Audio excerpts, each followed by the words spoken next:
अस्सलाम वालेकुम प्यारे बच्चों। आज मैं आपको पढ़ाऊँगी 8वीं जमात का एक सबक जिसका नाम है आजमाइश शरत है।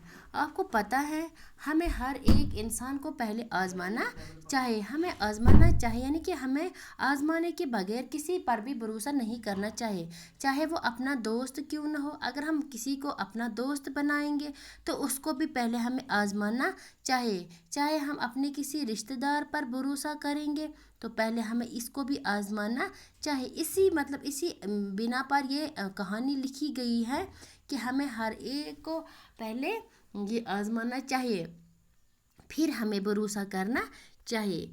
तो मैं कहानी शुरू करने जा रही हूँ। एक बूढ़े आदमी ने मरते वक्त अपने अकलौते बेटे को नसीहत की। कहते हैं कि एक बूढ़ा आदमी था, उसको एक ही अकलौता का मतलब होता है एक ही होना, यानी उसको एक ही बेटा था और उसने अपने उस एक बेटे को नसीहत की थी। यानी उसने नसीहत की थी कि बेटा आजमाए बगैर किसी को अपना दोस्त न बनाना। उसने अपने बेटे को ये नसीहत की थी कि मेरे बेटे अब किसी को भी आजमाए बगैर किसी को भी अपना दोस्त नहीं बनाना चाहिए, और किसी न किसी मरहले पर अपने अजीज़ों और रिश्तेदारों को भी किसी आजमाइश के वक़्त ज़रूर परखने की कोशिश करना। कहता है बूढ़ा आदमी अपने अजीज़ों को, यानी कि जो आपकी करीबी हो और अपने रिश्तेदार जो भी हो, उनको भी आपको किसी न किसी वक़्त आजमाने यानी परखने की कोशिश करनी चाहिए कि आइंदा के लिए तुम्हें तजुर्बा हासिल हो और आपकी आइंदा की ज़िंदगी में, यानी कि आपको ये जब आप इसको परखेंगे तो आपको तजुर्बा होगा। कुछ लोग परखना चाहिए।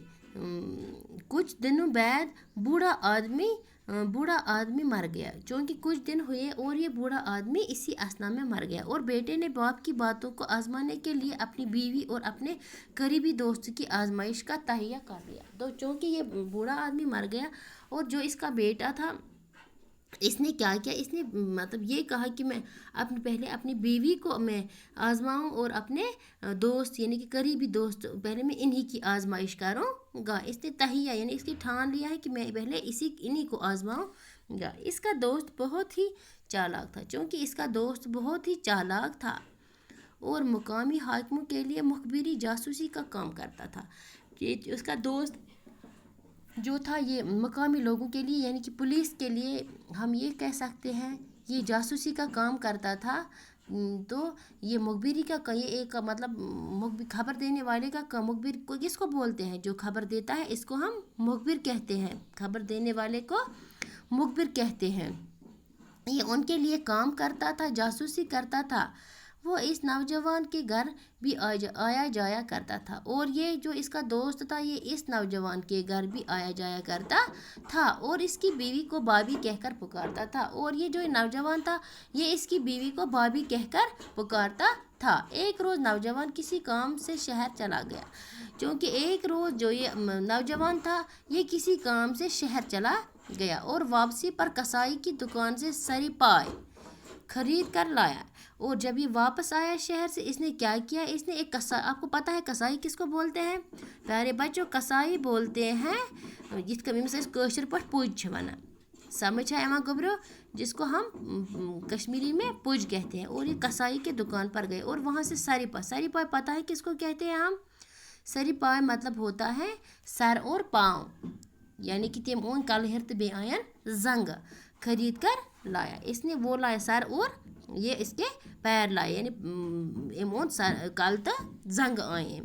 इसने सोचा कि अपने मरहूम बाप की नसीहतों को परखने के लिए एक अच्छा सब तरीका है। यानी कि इसने ये ठान लिया था कि जो मेरे मरहूम बाप ने मुझे नसीहत की है और इसको मुझे परखने के लिए ये अच्छा तरीका है, मैं अपनी बीवी को भी आजमाऊंगा और अपने दोस्त को भी आजमाऊंगा। इसने सोचा कि चुनाच एक थैले में सारी पाई लेकर जब वो गाँव वापस पहुंचा। क्योंकि जब ये थैला लेकर अपने गाँव पहुंचा सारी पाई और ये सर और ये पैर इसने लाए, تو کیا کیا یہ گاؤں پہنچا تو خاصی رات ڈل چکی تھی، یعنی کہ آدھی رات ہو چکی تھی۔